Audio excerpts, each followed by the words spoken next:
또 비유를 들어 이르시되 천국은 마치 사람이 자기 밭에 갖다 심은 겨자씨 하나를 같으니 이는 모든 씨보다 작은 것이로되 자란 후에는 풀보다 커서 나무가 되매 공중의 새들이 와서 그 가지에 깃들이니라.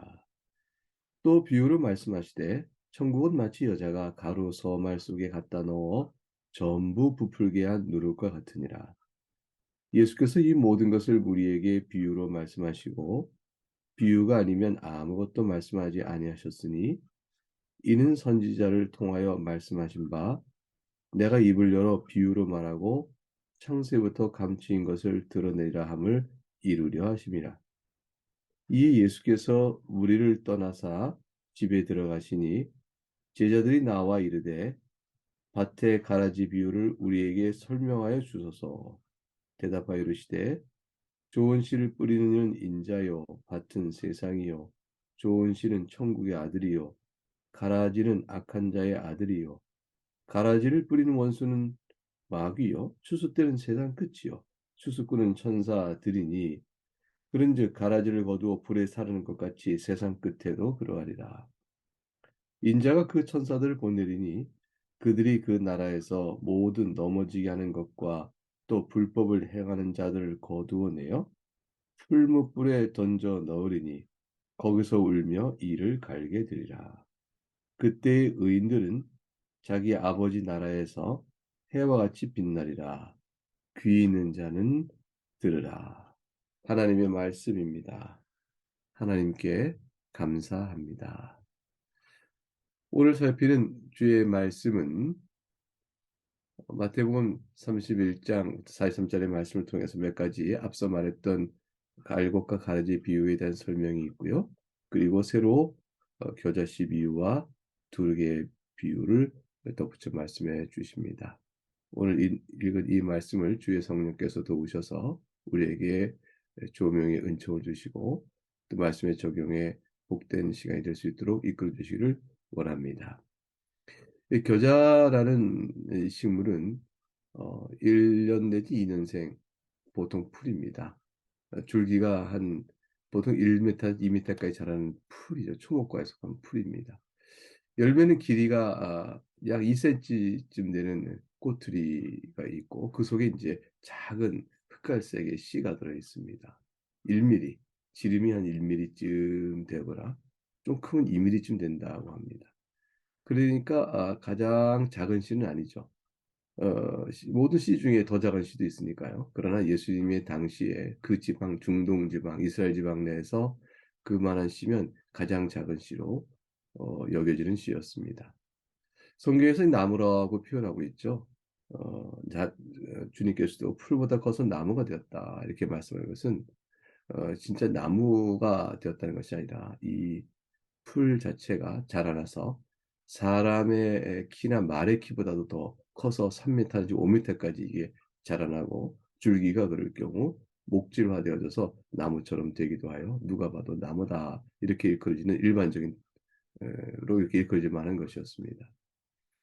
이 작은 겨자씨를 들어서 주님께서 말씀하셨습니다. 그것이 천국이 그와 같다 하셨어요. 어떤 의미를 가르치실까? 겨자씨와 같이 작은 나무라도 이것이 자라나서 나무처럼 커지게 되면 새들이 보호를 받고 안전하게 쉼을 얻게 된다. 이 사실을 드러낸 것이죠. 비록 작으나 큰 나무가 되어 새들도 그곳에 깃들어 보호 안전을 받게 되는 것처럼 하나님 나라의 운동도 비록 미약해 보이고 작아 보이지만 크게 자라나 강화해질 것이다. 이런 뜻을 말씀해 주는 의미가 있다 할 것입니다. 33절과 34절에 누룩을 들어서 하나님 나라에 대해서 다시 가르치시는데요. 그것은 하나님 나라의 영향력에 관한 말씀이라 할 것입니다. 비록 누룩이 적은 양을 넣어도 그 영향력이 전체에 퍼져서 가로 서말 전부를 부풀게 하지 않는가. 더군다나 그 결과를 눈으로도 볼 수 있다. 이런 것은 영향력의 천국의 영향력이 비록 작게 시작되어져도 전체를 새롭게 할 만한 영향을 갖는다. 34절과 이하의 내용에서는 앞서 말했던 어제 살펴봤던 알곡과 가라지 비유에 대한 이야기를 다시 이어서 언급을 하십니다. 왜 겨자씨 비유와 누룩 비유를 먼저 말씀하시고 어제의 말씀인 어, 알곡과 가라지 비유가 이때 이어서 뒤에 이어지는 것일까요? 그것은 누룩 비유와 겨자씨 비유를 통해서 알곡과 가라지 비유 속에 주신 의미를 다시 한번 생각하도록 하시는 그런 배열이라 할 것입니다. 예수님께서 34절에 모든 것을 비유로 말씀하시고 비유가 아니면 아무것도 말씀하지 않으셨습니다. 선지자에게는 어, 통하여 말씀하신 내용을 들어서 감추인 비유를 통하여 드러내라, 비밀을 드러낼 것이라 말씀하셨죠. 그렇게 말씀하시면서 알곡과 가라지 비유를 드시는데요. 알곡과 가라지 비유에서 가라지를 그냥 그대로 두라고 하셨습니다. 바로 제거하지 않으시고 그냥 두게 하신 것은 어제 살피듯 알곡을 상하지 않도록 보호하겠다는 뜻입니다.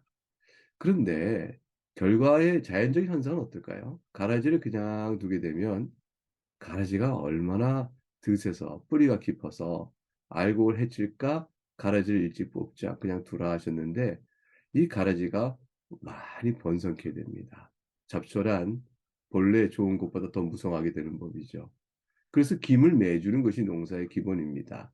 그대로 두면 번성케 되고 알곡이 자라기 힘들게 되는 게 아닐까요? 근데 주님께서는 그냥 그대로 두라 하셨습니다. 마지막 날에 추수할 때까지 두라 하신 것이었습니다.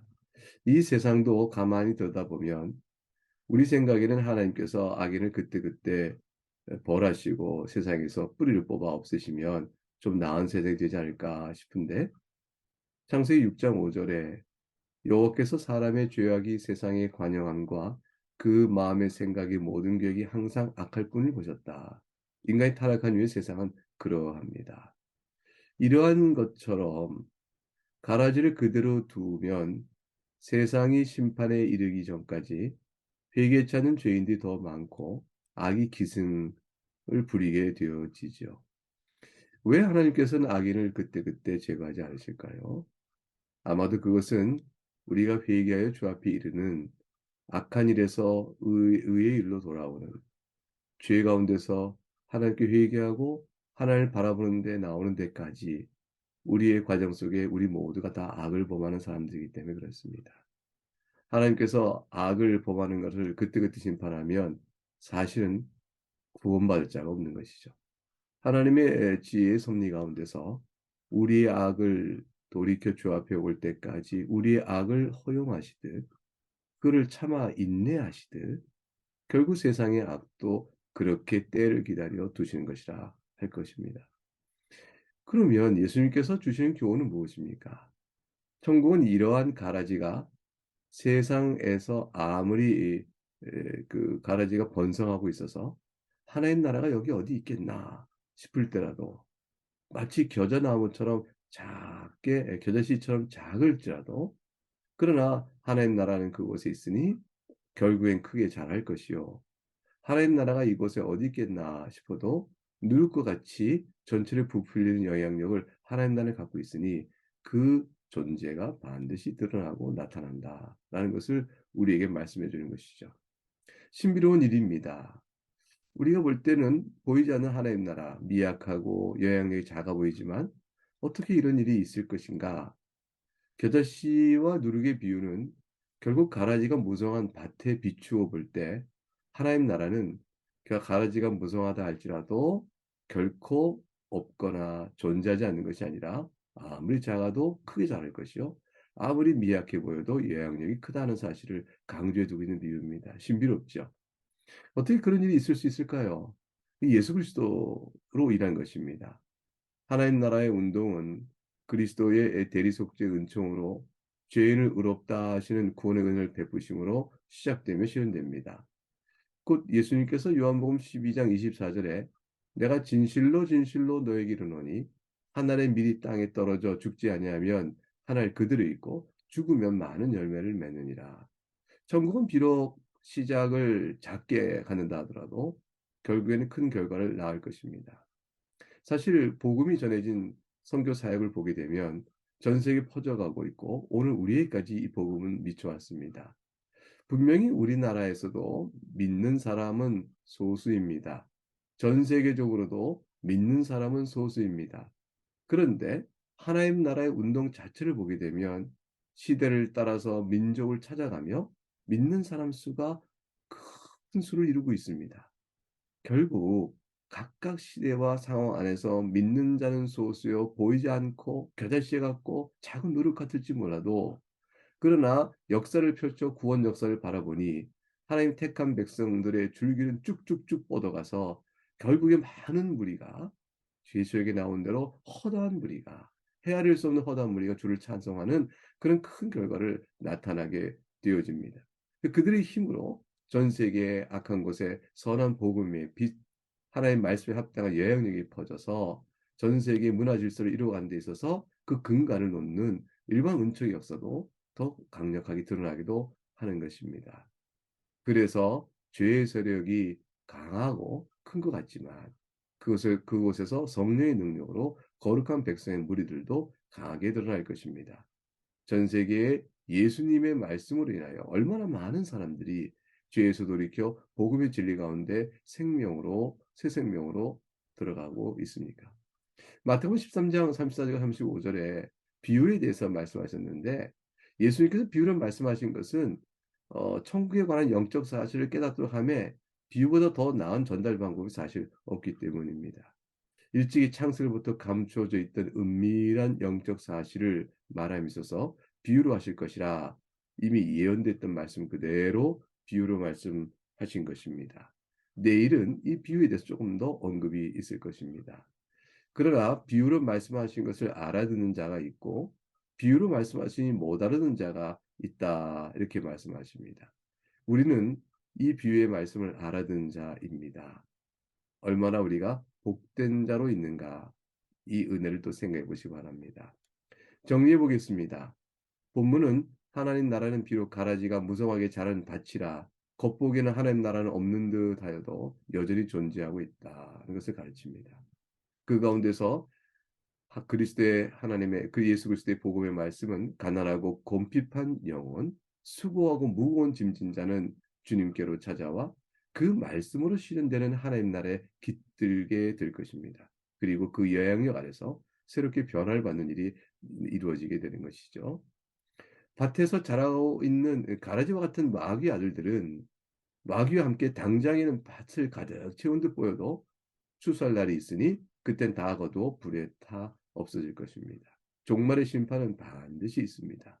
하나님의 공의가 영광스럽게 빛나게 될 것입니다. 그러나 알곡과 같은 천국의 아들들은 그리스도로 인하여 의로운 자로 여김을 받으며 하나님 나라에서 해와 같이 빛날 것입니다. 그러므로 오늘 말씀을 통해 우리가 기도할 때에 우리는 이 마지막 때 심판을 믿어야 합니다. 비록 우리가 사는 이 시대에 어둠이 있고 복음을 배척하고 하나님 나라가 과연 이곳에 이루어지는가 회의적인 상황이 있다 할지라도 그것은 잠시 그런 것일 뿐이요. 종말의 심판에 의하여 이 악한 것들은 제거될 것이고 그리고 돌이켜보니 각 민족, 각 역사 줄기를 따라 주를 믿는 자들의 수가 허다하다라는 사실 또한 보아야 할 것입니다. 사도들 시대에 하나님 나라는 겨자씨처럼 작았습니다. 그러나 지금 우리가 그 사도들 통하여 정한 하나님 나라에 깃들 만큼 하나님 나라는 강력하게 이 땅에까지 미쳐왔고 지금도 이렇게 존재하는 것입니다. 누룩처럼 말씀의 영향력이 우리와 함께 있어 오늘 이 말씀을 듣고 우리 심령을 비춰보는 것이죠. 그래서 영적으로 어두운 시대가 혹 도래한다라도 낙심하지 말아야 할 것이라. 악의 세력은 다 불못에 던져질 것이라 하는 하나님의 공의의 영광의 심판을 굳게 믿고 오늘도 복음으로 인하여 우리를 이끄시고 위로하시고 또 다스리시며 우리를 살피시는 하나님의 말씀을 더욱더 사랑하며 그 가운데 살아가는 복된 하루가 되기를 원합니다. 이제 이 말씀을 생각하며 잠시 적용 기도를 하겠습니다.